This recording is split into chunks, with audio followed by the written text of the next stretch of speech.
Très heureuse de vous retrouver pour la toute première édition du journal sur Culture TV. Mesdames et messieurs, bienvenue.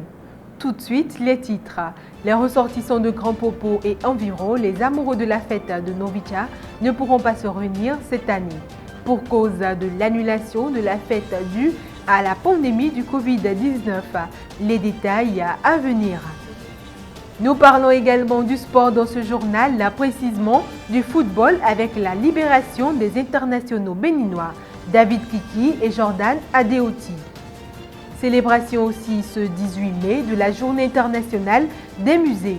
Nous y reviendrons dans ce journal de 20h avec Jacques Amour Capo. Bonsoir à toutes et à tous. Comme je l'annonçais en titre, les manifestations de la 99e édition de la fête de Novica sont annulées. Prévues pour être célébrées le 31 mai, jour de la Pentecôte, les organisateurs ont annoncé que l'édition 2020 ne se tiendra pas en raison du coronavirus. Les détails à venir.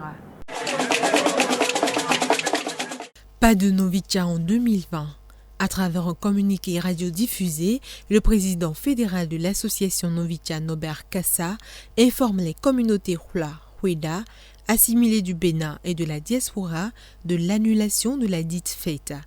La célébration du Novica est la rencontre culturelle des peuples Hula et Hueda des régions côtières du sud du Bénin pour célébrer l'unité et la fraternité. Fondée en 1921 par Adolphe Nyonsounou, ACPA. Novica est une association à but non lucratif. Elle a lieu chaque année dans la ville de Grand Popo le jour de la fête de la Pentecôte et célébrée pour la première fois en 1923. Les regards sont désormais tournés vers 2021 pour le centenaire de l'association. On poursuit ce journal avec la Journée internationale des musées. La communauté mondiale des musées célèbre ce 18 mai la Journée des musées et pour cette année, la célébration intervient dans un contexte de crise sanitaire mondiale en raison du Covid-19. Plus de précisions dans cet élément. Musée pour l'égalité, diversité et inclusion, c'est le thème retenu pour le compte de l'édition 2020 de la Journée internationale des musées. Une initiative du Conseil international des musées, ICOM, qui vise à promouvoir ces lieux de conservation et d'exposition du patrimoine matériel et immatériel des cultures, comme une ressource importante pour le développement de la compréhension mutuelle, de la coopération et de la paix entre les peuples. Depuis 1977, cette journée rassemble des professionnels du domaine, écoliers curieux, des conservateurs passionnés, des amateurs d'art et des gardiens engagés.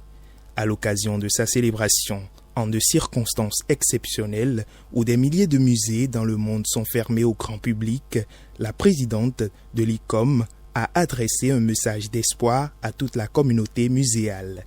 Dans son message, elle indique que l'objectif de cette édition est de célébrer les nombreuses perspectives qui composent les musées, leurs communautés et les individus, puis de défendre les outils qui permettent d'identifier et de surmonter les préjugés dans ce que les musées exposent et dans l'histoire qu'ils racontent. Près de 35 000 musées dans 145 pays célèbrent l'événement sur tous les continents. Ouvrons la page sportive de ce jour par les internationaux béninois. Il s'agit de David Kiki et de Jordan Adeoti qui seront désormais libres. Ils sont donc appelés à chercher d'autres destinations. Sonyoria Ramada pour les précisions. Plus de compétition pour Jordan Adeoti et David Kiki.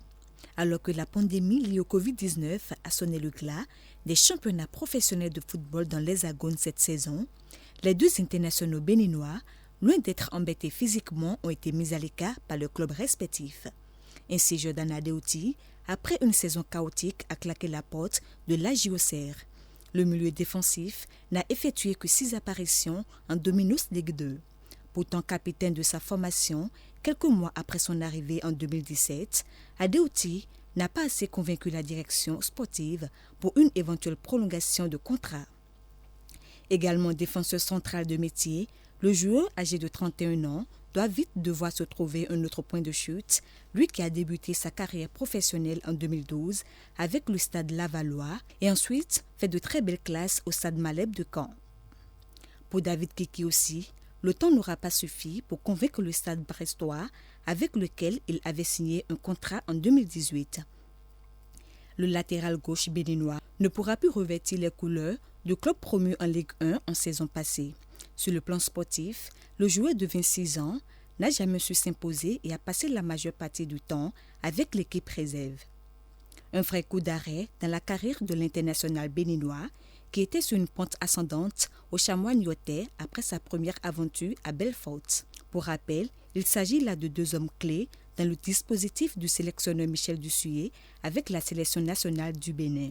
Bonne chance donc à ces deux internationaux dans la suite de leur carrière en club afin que les portes de la sélection nationale le soient toujours ouvertes à 1 an de la prochaine Coupe d'Afrique des Nations.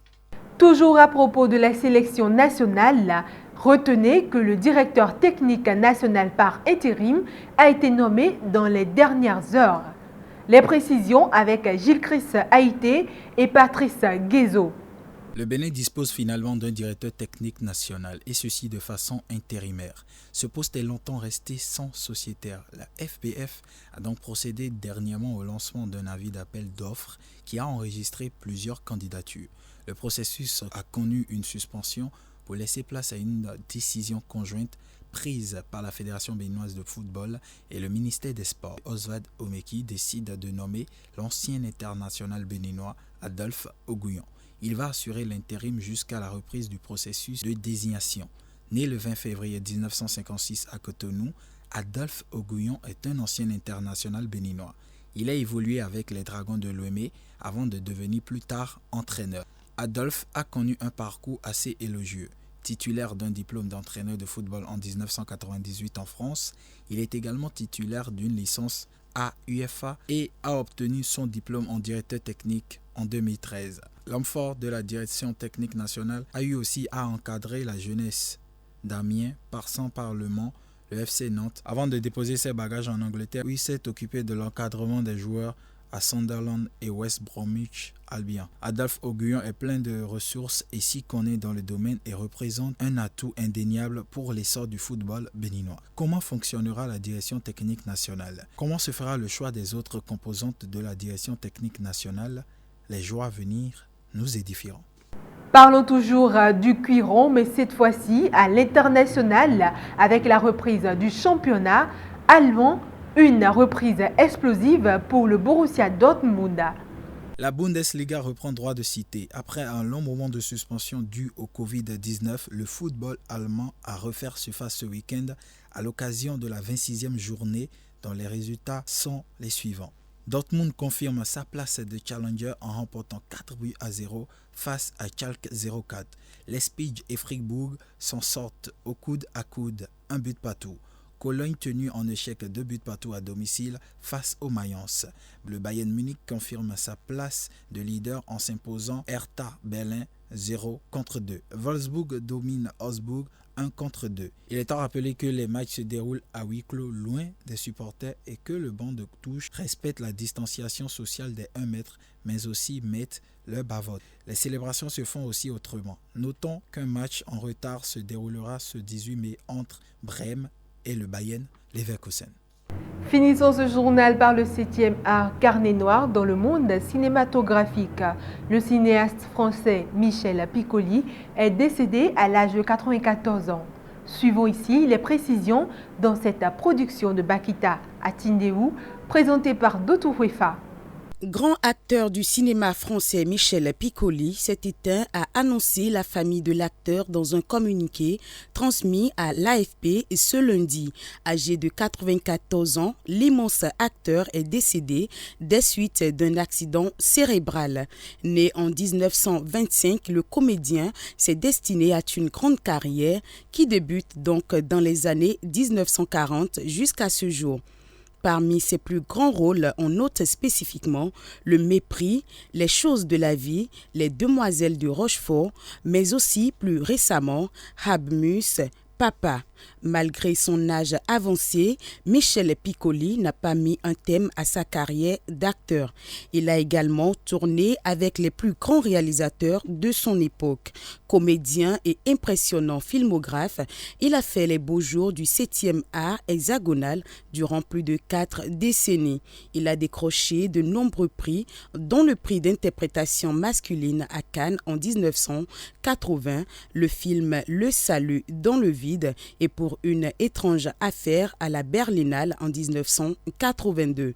Nommé 4 fois dans la catégorie meilleur acteur au César, pour ne citer que ceux-là. Michel Piccoli n'est pas seulement un cinéaste, mais un laboratoire extraordinaire du cinéma français et international.